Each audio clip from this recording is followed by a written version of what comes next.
Hoje a gente começa uma história nova aqui na CNN. Dois grandes jornalistas, Alexandre Garcia e Sidney Rezende, vão comentar os principais fatos do Brasil e do mundo com total liberdade de opinião.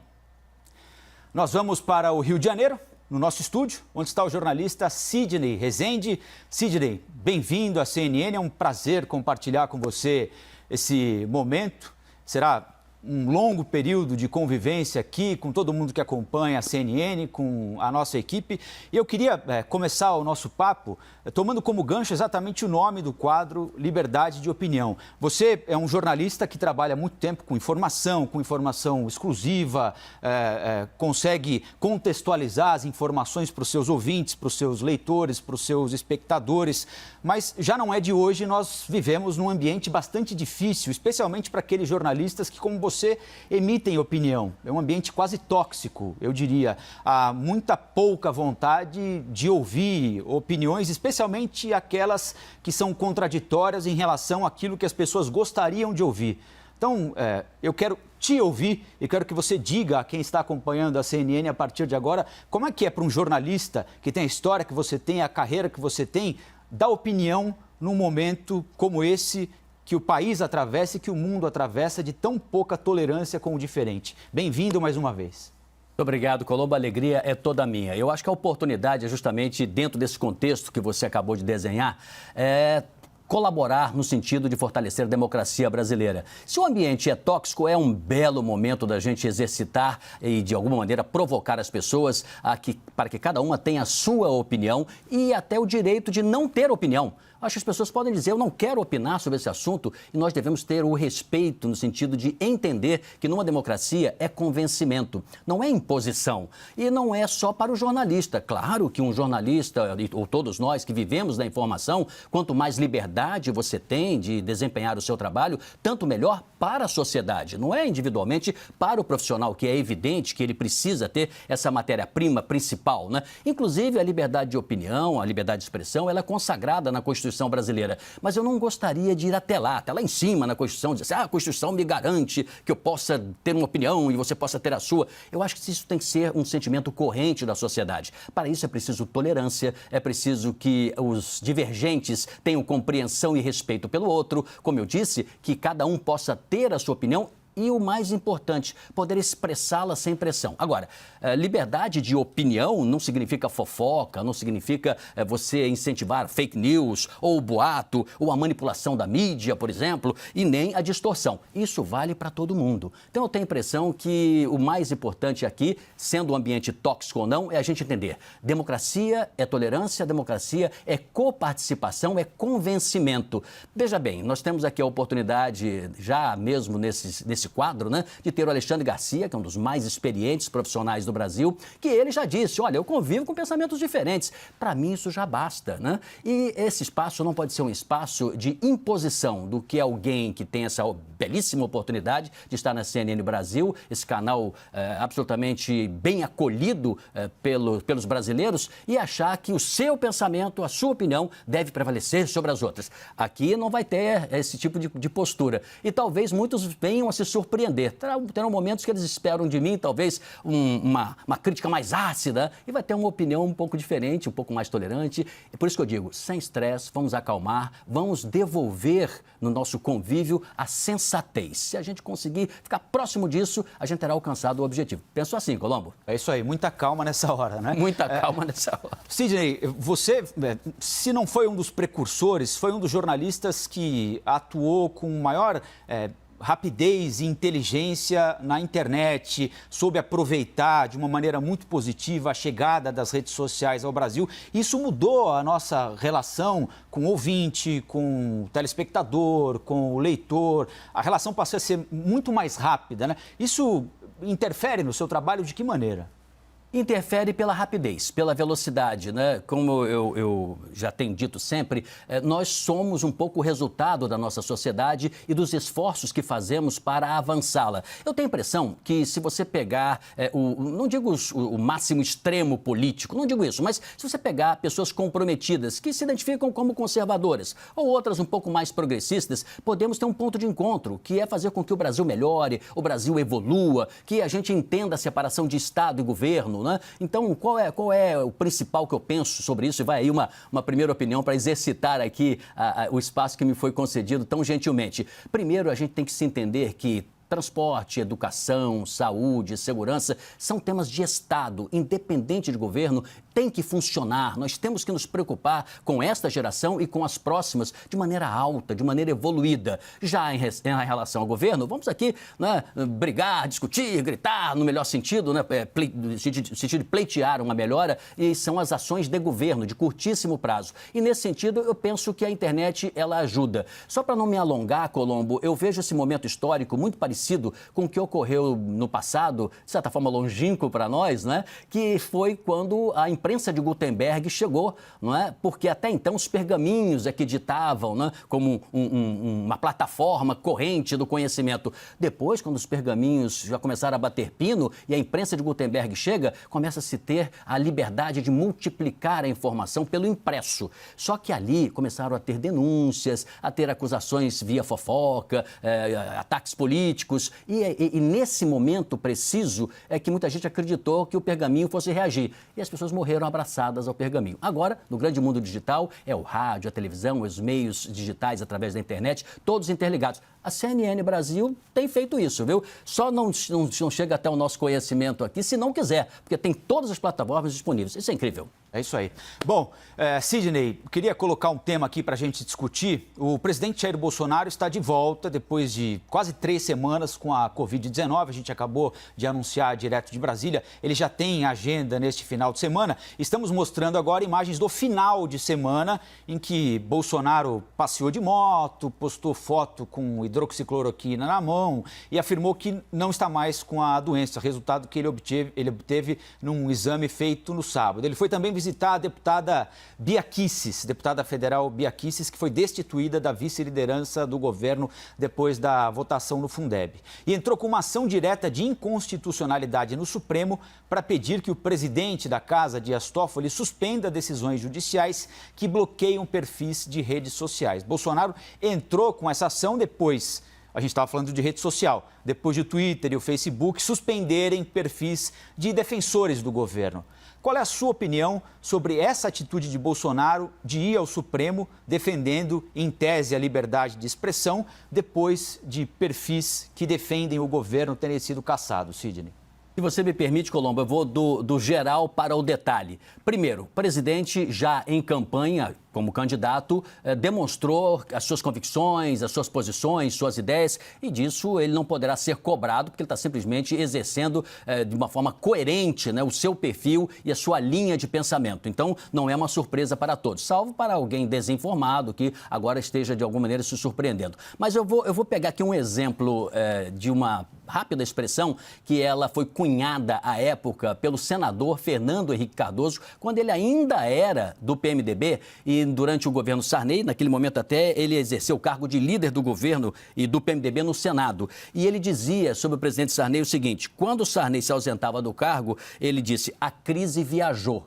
Eu diria que com a volta de Bolsonaro, a crise voltou. Porque não espere um novo Bolsonaro paz e amor, não espere um presidente suave, tranquilo. Ele será o mesmo de tantos anos quando ele se expressava como deputado federal. E agora, eu não sou daqueles que acredito que tudo mudou. Agora, eu chamo a atenção também porque quando ele utiliza-se da AGU, não é para isso que é preciso a Advocacia Geral da União. Não houve nenhum ataque de nenhum tuiteiro, de nenhum blogueiro contra o governo, o que poderia até ele dizer: olha, eu fui atacado e gostaria que a advocacia me defendesse. Ele, sob o argumento que está apenas pedindo para o Supremo tipificar quais são os limites da liberdade de expressão, há pouco, quando eu comecei aqui, já na sua primeira pergunta, a dizer o que eu penso, eu coloquei uma série de tópicos, né? Então, fake news não é liberdade de opinião, não é liberdade de expressão, adulteração não é Ataques pessoais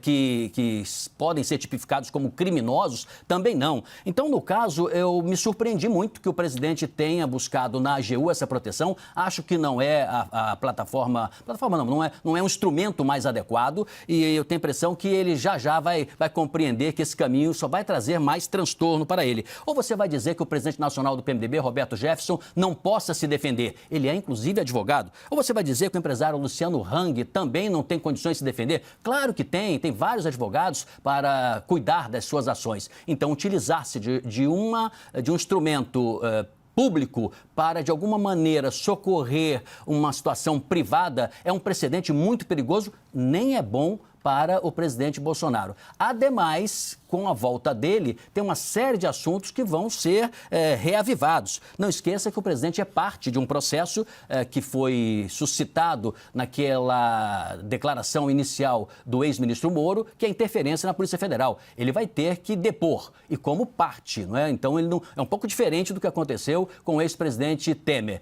Então, eu tenho a impressão que o Bolsonaro voltará a ser o mesmo Bolsonaro, por mais que tente ser suave e tranquilo, é difícil ele ser ternura, pela característica dele. Você não acredita, então, Sidney, num presidente que já mesmo antes de ficar doente, mesmo antes da Covid-19, tinha ali adotado um vocabulário um pouco mais palatável em redes sociais, sem tantos ataques permanentemente? Ele, os filhos também, de certa forma, especialmente o Eduardo Bolsonaro, tentando de alguma maneira compor, abrindo espaço para o centrão no governo. Você não acredita num governo que tente diminuir o volume de atritos, ao invés de manter aquele volume de atrito anterior, de antes mesmo de o presidente ficar doente, de ter sido diagnosticado com a Covid-19? Não vem por aí um Bolsonaro paz e amor, na sua opinião? Eu dividiria um pouquinho entre as ações pessoais do temperamento do presidente e do governo. Com relação ao governo, acredito sim. Eu acho que tem muita gente dentro do governo que já entendeu que quanto mais diálogo, mais tranquilidade, buscar caminhos com os outros poderes, é melhor para o país. Eu sou daqueles que penso assim também. Eu acho que quanto mais diálogo se tiver, claro, pode-se ter excesso aqui e ali, nada que a própria Constituição não possa dirimir, nada que o bom senso, a sensatez, o equilíbrio também. Precisamos de tranquilidade para isso. Então, eu tenho a impressão que, em relação ao governo, muita gente vai ajudar, de alguma forma, a buscar esse ponto de equilíbrio. Em relação ao presidente, que eu acho difícil. Não esqueça, Colombo, de um pequenino detalhe, né? O presidente ama os seus filhos, o que isso é absolutamente compreensível, mas ocorrerão processos em paralelo, como Fabrício Queiroz, a mulher de Fabrício, ambos com tornozeleira, em casa. Então, nós teremos aí esse esqueleto no armário, voltará agora, nos próximos 60 dias, como da mesma forma, eu disse até o desgaste do próprio depoimento dele. Não que ele vai ser condenado a nada, mas desgasta um presidente, tem que responder ainda de forma escrita, né, para explicar se interferiu ou não na Polícia Federal. São coisas que os contabilistas dizem que passam no passivo, né? Não é algo não é um ativo, é um passivo. Mas o presidente tem sido líder das discussões, da agenda. Isso é mérito do presidente e é mérito do governo. Sidney Rezende estreando hoje aqui no Liberdade de Opinião, que além de trazer os assuntos nacionais mais importantes, do cotidiano também, vai avançar sobre outros temas, como, por exemplo, o pedido de impeachment contra o governador do Rio de Janeiro, Wilson Witzel, que renomeou para a Secretaria da Casa Civil o ex-deputado federal André Moura, que tinha sido exonerado desse mesmo cargo em maio. A saída de André Moura, lá naquela época, irritou bastante a Assembleia. Isso contribuiu ainda mais para desgastar uma relação que já era ruim entre o governo Witzel e a Assembleia. Poucas semanas depois, o processo de impeachment foi aberto. Agora, a volta de André Moura foi vista como positiva pela casa, mas não se sabe se essa estratégia vai funcionar para alguma alteração no quadro do processo de impeachment de Wilson Witzel, que continua muito grave, não é, Sidney?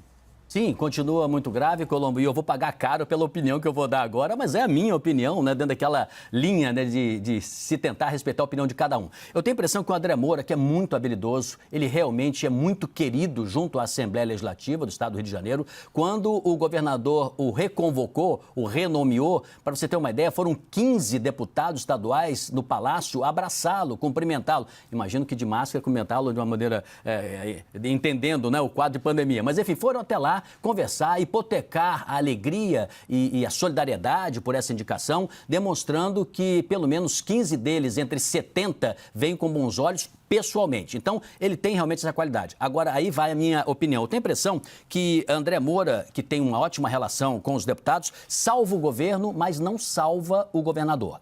O que quer dizer com isso? Ele foi convidado para a função, num primeiro contato, segundo ele, a pedido do governador, pelo vice, Cláudio Castro. Se houver o afastamento de Wilson Witzel, será o Cláudio Castro que irá ocupar a função de governador do estado do Rio de Janeiro. Porque lá atrás se imaginava que se pudesse mover uma ação de impeachment para a dupla, né, no sentido da chapa. Mas os próprios deputados estaduais criaram uma forma que a denúncia recaísse apenas sobre os ombros do governador Wilson Witzel. Não é um processo definitivo de impeachment, não se dá dessa forma e é bom que seja demorado mesmo para respeitar o voto popular. Então, o que vai acontecer? Agora, nesta semana, no máximo quarta ou quinta-feira, está agendado para quarta esse encontro, terá uma sessão onde os deputados vão finalizar já a 10ª sessão desta fase da Comissão Especial de Impeachment, onde eles vão receber do governador a defesa. Não foi entregue ainda, deve acontecer até amanhã, né? Porque se é quarta-feira, vai se entregar até amanhã. É a 9ª sessão e quarta, a 10ª sessão. A partir dali, o processo pode transcorrer ou ele pode ser sepultado. Ele vai transcorrer, vai passar para a próxima fase. A próxima fase, Colombo, ela será de 5 sessões. Muito rapidamente. Mais adiante, ela irá a plenário. Se os deputados, como um todo, são 70 na casa, como eu já disse, decidirem pelo afastamento, não é o impeachment consolidado, não. É o afastamento. Aí, nesse caso, ele ficará 180 dias fora e assumirá Cláudio Castro. Então, muita gente bem informada, muito mais bem informada do que eu, Colombo, garante o seguinte, que o governador será afastado por 180 dias e André Moura, voltando a ele, terá a função, vamos dizer assim, já de pacificar e construir uma ponte de transição para Cláudio Castro. Agora, vem uma informação a mais aí. Gente, isso é uma informação apurada assim na ponta da linha, vamos dizer assim, né, junto a essas autoridades. Há uma possibilidade do antecessor, chefe da Casa Civil, até retornar para o governo. Estou me referindo a Cleiton Rodrigues, que já vem sinalizando que acha André Moura um ótimo quadro, que está aí para ajudar, que ele é leal ao governador. Então, essa possibilidade também acontece, que da mesma forma que André Moura retornou, pode ser que o antecessor volte novamente. Há um certo quadro não vou dizer desespero, que eu não quero ser deselegante, mas há um certo quadro de muita instabilidade, muita dúvida quanto ao futuro, às ações do governador. E para fechar, o governador Wilson Witzel, ele disse que a partir de agora é olho no olho, sem intermediários, e ele que vai fazer os contatos individualmente com os deputados. Ora, se ele convidou o André Moura, como é que vai ser isso? Eu tenho a impressão que vai ser mais o André do que o governador. Ou, para ser conciliador, cada um faz uma parte para tentar demover os deputados. É muito difícil. O afastamento do governador está cada vez mais próximo. Agora, Sidney, no nosso quadro Liberdade de Opinião, uma pergunta direta e reta para você. O governador Witzel foi eleito na onda do bolsonarismo, na onda da nova política, de um eleitor cansado de casos de corrupção, especialmente no Rio de Janeiro, né?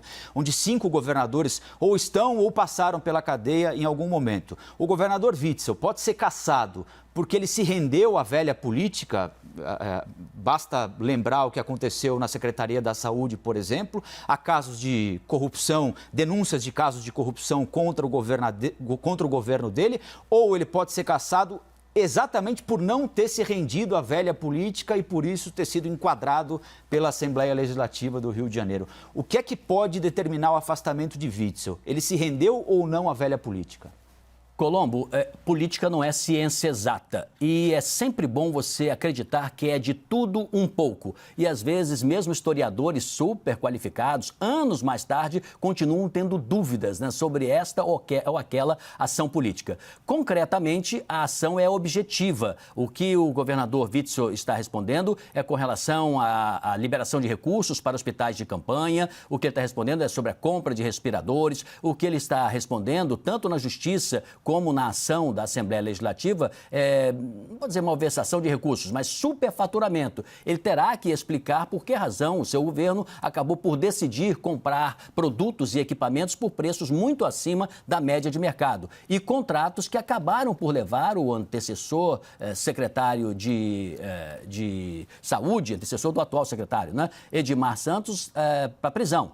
Então, é algo que você tem que ter aí uma compreensão que envolve a política, a polícia e que envolve aspectos de ordem jurídica. Agora, é evidente que a predisposição do governador, desde o início, amadoristicamente, de dizer que já era candidato à presidência da República após a saída de Jair Bolsonaro, porque o presidente havia dito que não iria para a reeleição, foi uma precipitação que é um dos princípios básicos da política, que é não explicitar o que se pensa, o que se quer na hora errada. Ele o fez e certamente vai pagar um preço caro. Estou respondendo a sua pergunta, não é nem nova política ou velha política. Ele agrediu princípios da política por ser um neófito, um iniciante nessa matéria, já que ele veio do judiciário e na justiça não podemos discutir, né, vamos dizer assim, a sua competência. Mas na política, o governador acabou por cair num cadafalso perigosíssimo. Nós seguimos no quadro Liberdade de Opinião com Sidney Rezende. O tema a seguir é o seguinte: o desmatamento da floresta amazônica e as queimadas ilegais têm gerado discussões constantes. Empresários brasileiros e estrangeiros também estão pressionando o governo para tomar severas atitudes para conter o problema. Neste cenário, o ministro do Meio Ambiente, Ricardo Salles, por enquanto, é bancado pelo presidente e fica no cargo. Já o vice-presidente, Hamilton Mourão, que é responsável pelo Conselho da Amazônia, toma a frente e é a principal liderança do governo neste tema. Queria que você dissesse qual é a sua opinião, Sidney, a respeito da permanência do ministro do Meio Ambiente, Ricardo Salles, e sobre esses argumentos que o governo apresenta admitindo problemas, mas dizendo que esses problemas são magnificados, digamos assim, por uma disputa que existe, especialmente no setor agropecuário, com os nossos competidores internacionais tentando nos imputar a pecha de desmatadores da Amazônia. Colombo, eleição é emoção, mas governar com emoção nem sempre é bom. Tem que se ter a razão. O Brasil tem os seus interesses e deve persegui-los. Nesse sentido, o presidente da República tem esta responsabilidade também. Ele não pode, ao primeiro aceno interno ou externo, tomar medidas emocionais. Tenho para mim que ele mantém Ricardo Salles porque ele tem compromissos com o chamado setor ideológico, com aqueles que o apoiam, com aqueles 30%, 35% que simpatizam com o governo, que gostaria de um governo mais agressivo, um governo mais no ataque, um governo que não aceitasse pressões de ninguém, nem mesmo de países estrangeiros. Só que no caso aqui, vamos pegar a área de energia. Olha, existem 20 trilhões de dólares disponíveis para fundos do mundo todo que administram a chamada investimento em energia limpa, energia pelo menos defensável. E esse dinheiro poderá deixar, pelo menos a parte do Brasil, poderá deixar de vir para cá. Um único fundo, chamado BlackRock, tem 7 bilhões de recursos para isso. Consequentemente, 7 trilhões, corrigindo, 7 trilhões de dólares para isso. Então, é preciso que nós tenhamos cuidado em relação aos fundos estrangeiros, mas que a gente compreenda também que os outros países têm seus interesses específicos. Nós temos concorrentes na área da agricultura, na área de exportação de matéria-prima. Nós temos esses países que veriam muito bem que a pressão, tanto de fundos como de governos, contra o Brasil, são pressões que para eles seriam positivas. Agora, é evidente que o desmatamento, é evidente que as queimadas, é evidente que a desmontagem do aparelho de Estado, da fiscalização, do IBAMA, dos centros de pesquisa, tudo isso é gravíssimo, porque nos deixa muito desamparados e isso facilita grileiros, fazendeiros, invasores, aqueles que acabam destruindo, inclusive, terras indígenas legalmente constituídas. Existe, de fato, esse problema e o ministro Ricardo Salles não tem ajudado. Seria oportuno o presidente achar o melhor momento e fazer uma substituição com alguém que tenha mais capacidade política e seja menos agressivo, né? Menos radical. Eu tenho a impressão que para o presidente seria melhor. Pode não fazê-lo agora, por tudo isso que eu comentei há pouco, mas seria bom. Então, na minha opinião, eu acho que é um erro essa permanência do ministro Ricardo Salles. Por outro lado, temos que defender os interesses brasileiros e não nos atermos apenas ao que os fundos estrangeiros querem pressionar. Não é porque eles disseram que temos que fazer exatamente o que eles estão dizendo, mas é evidente que precisamos proteger o nosso meio ambiente até para não só as próximas gerações, mas para nos facilitar em negócios de exportação e negócios comerciais dos nossos interesses. Acho que o presidente acertou, né, convidando o vice-presidente para essa função. É uma demonstração de dar dimensão e seriedade. No entanto, não adianta dar ao vice-presidente apenas esta visibilidade, esse trabalho duro, porque não é fácil, e não dar a ele a legitimação para tocar para frente o que tem que ser. O vice-presidente sabe muito bem que temos problemas aí e sabe muito bem que isso pode respingar e já está respingando no setor produtivo agrícola. Nós não podemos colocar em risco o agronegócio brasileiro. Então é muito importante essa decisão ser mais colegiada e menos individualizada. E é evidente que o ministro Ricardo Salles é um atraso e ele fora do governo seria muito melhor para o Brasil. Então, aqui dentro, Sidney, o agronegócio pressiona, os principais bancos brasileiros pressionam, investidores estrangeiros estão pressionando. Essa pressão toda faz sentido na sua avaliação, então? Sim, ela faz sentido, evidente, por uma razão muito objetiva. Os consumidores poderão dizer assim, ora, se nada for feito, por que eu compraria produtos brasileiros que pode ser oriundo, por exemplo, de plantações ilegais, de áreas em que ocorreu desmatamento criminoso, ou mesmo que coloque em risco o meio ambiente do planeta? Embora entendamos que muitos outros países dizimaram o seu meio ambiente e nós ainda estamos com todas as dificuldades, mantendo não 100% intacto, mas a nossa floresta é o nosso patrimônio, o patrimônio do mundo também, sob esse aspecto de ordem mais geral. Mas nós precisamos impor também os nossos interesses. Mas faz sentido, não é ruim que ocorram pressões. Gente, pressão faz parte da democracia. Nós temos é que nos organizar. E não adianta dizer, o presidente está pressionado, o governo não tem aliados, isso, aquilo. Temos que fazer política. Isso faz parte da política. Mais razão, menos emoção. Sidney Rezende, a partir de hoje, todos os dias, aqui no quadro Liberdade de Opinião, na programação da CNN. Sidney, muito obrigado, foi um prazer e até amanhã, hein? Até amanhã, um grande abraço, Colombo. Obrigado a todos.